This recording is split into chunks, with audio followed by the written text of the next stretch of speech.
Здравствуйте, друзья! Где похоронен король Артур?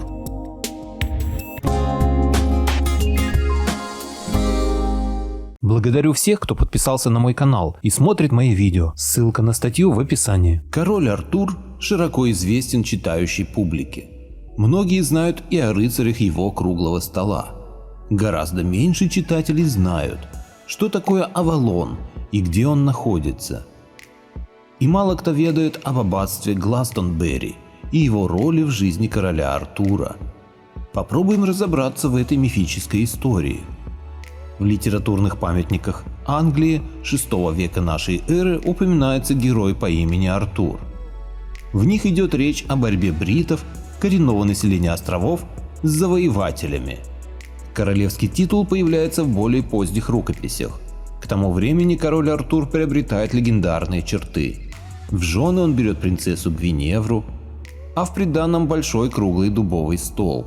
За ним собираются доблестные рыцари круглого стола. С ними король совершает множество ратных подвигов. Украшают легенду и вовсе сказочные сюжеты. Например, история обретения мечей. Первый меч его величество извлекает из камня, а второй, Экскалибур, получает от духа озера. В VII веке тема получила развитие в огромном количестве рыцарских романов. В них Гвиневра – прекрасная дама рыцаря Артура. Авторы же романов сполна использовали свое право на художественный вымысел. Не забыт король Артур и в современной беллетристике. Историческим фоном эпопеи являются времена захвата британских островов германцами в V-VI веках. Король Артур – легендарный герой этих событий. Как подобает герою, он и рыцари доблестно сражаются с поработителями. В последней битве короля тяжело ранят в голову. По преданию, эльфы излечивают Артура и переносят на волшебный остров Авалон, где обитают бессмертные. А был ли он и куда пропал таинственный остров? Некоторые средневековые авторы видели ответ в волшебной природе острова. Подобно граду Китежу из русской мифологии, Авалон перенесся в невидимый для человека магический мир. В XIX веке исследователи выдвинули более реалистичные версии. По одной из них Авалон существовал, но в результате наводнения затонул. Как доказательство приводится следующий исторический факт. В XI веке в Ла-Манше существовал низменный остров, защищенный от моря системой дамб. Однажды служители забыли вовремя закрыть шлюзы. Прилив затопил остров, и море поглотило его навсегда.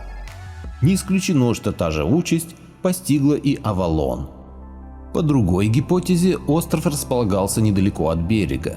Со временем мелководный пролив занесло, образовался перешеек, и Авалон постепенно стал частью суши. Историки припомнили и сказку Андерсена «Вен и Глен». В ней описана история двух островов. Один из них море затопило, и все жители погибли.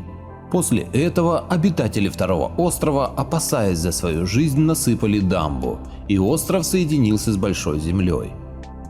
Упоминается Авалон и в русской исторической литературе. Следует отметить, что практически все исследователи сходятся на том, что остров существовал.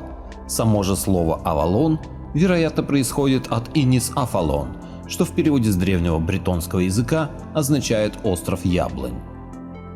Некоторые современные историки связывают Авалон и местность вокруг города Гластонберри на юго-западе Англии. На то есть веские причины. История холма Гластонберри, вблизи которого находится одноименный современный город, насчитывает миллионы лет. Уже в каменном веке древние племена почитали холм как символ богини-матери. Он был окружен водой, и добирались туда на лодках. Фактически это был остров. В последующие тысячелетия окрестности холма превратились в болото. Осушили местность только в XVI веке нашей эры. Такая геологическая история холма Гластонберри позволяет провести аналогию между ним и островом Авалон. Порядка 3000 лет назад на стыке доисторических и исторических времен юго-западные районы Англии населяли островные кельты. Их жрецы-друиды также не обошли вниманием Гластонберийский холм. Здесь хранились тайны друидов, познавались секреты магии, рождались великие волшебники. Есть предположение, что в окрестностях Гластонберри был друидский змеиный храм. Спиральная дорога к вершине холма символизировала змея, которому поклонялись друиды, и вела к вратам в потусторонний мир. По преданию, происхождение мага Мерлина и феи Морганы связано с этим холмом. Первые строения на Гластонберийском холме относятся к периоду раннего христианства. Согласно библейским писаниям, Иосиф Аримафейский набрал капавшую кровь Христа в чашу Святой Грааль. После погребения Христа, гонимый врагами христианства, он был вынужден перебраться на Британские острова. Святой Грааль был при нем. Поселился Иосиф в окрестностях Гластонберийского холма. Там он возвел первую в Англии христианскую церковь. В средние века на вершине холма монахи построили монастырь Святого Михаила. В результате землетрясения здание разрушилось. Позднее на его месте была возведена церковь, часть которой сохранилась до наших дней. Ее развалины хорошо видны на спутниковой карте Google. Нужно только найти Гластонберри Тор. Это и есть Гластонберийский холм. При соответствующем увеличении появляется надпись «Руины церкви Святого Михаила».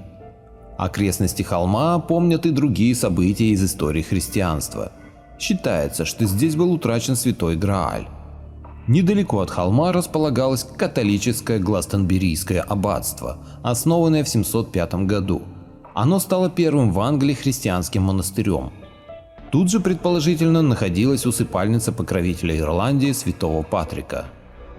В 1184 году монастырь почти полностью сгорел. В 1190 году при восстановлении обители монахи обнаружили под уцелевшим фундаментом древнюю усыпальницу с двумя огромными гробами. В них находились останки мужчины и женщины. В архивах хранится отчет, согласно которому рост мужчины при жизни составлял 2 метра 25 сантиметров. Череп скелета был проломлен. У женщины отлично сохранились белокурые волосы. Духовенство торжественно перезахоронило останки и установило на том месте свинцовый крест. Надпись на кресте гласила: «Здесь, на острове Авалон, покоится под землей прославленный король Артур». Таким образом, церковные документы в некоторой степени подтвердили изустные предания о легендарном короле Артуре и его супруге Гвиневре. Гластонберийское аббатство к 13 столетию было полностью восстановлено, но через 300 лет в период борьбы с католицизмом по приказу Генриха VIII монастырь ликвидировали. Величественные постройки снесли, а камни с прекрасной резьбой превратили в щебенку для местных дорог. До сегодняшнего дня частично сохранились лишь развалины. Тем не менее, глядя на них, можно представить поистине прекрасные и славные времена и деяния короля Артура. Современные исследования предполагаемого захоронения короля Артура и найденных там останков датируют эти артефакты V-VI веками нашей эры. Все вышеперечисленное позволяет с большой долей вероятности утверждать, что король Артур и остров Авалон существовали на самом деле. Более того, остров Авалон ныне называется холмом Гластонберри, а жизнь и деяния короля Артура тесно связаны с местностью Гластонберри. Поделитесь моим видео в соцсетях с родными, друзьями и знакомыми. Люди имеют право знать все точки зрения. Всем спасибо за внимание. Буду рад вас видеть на своем канале снова.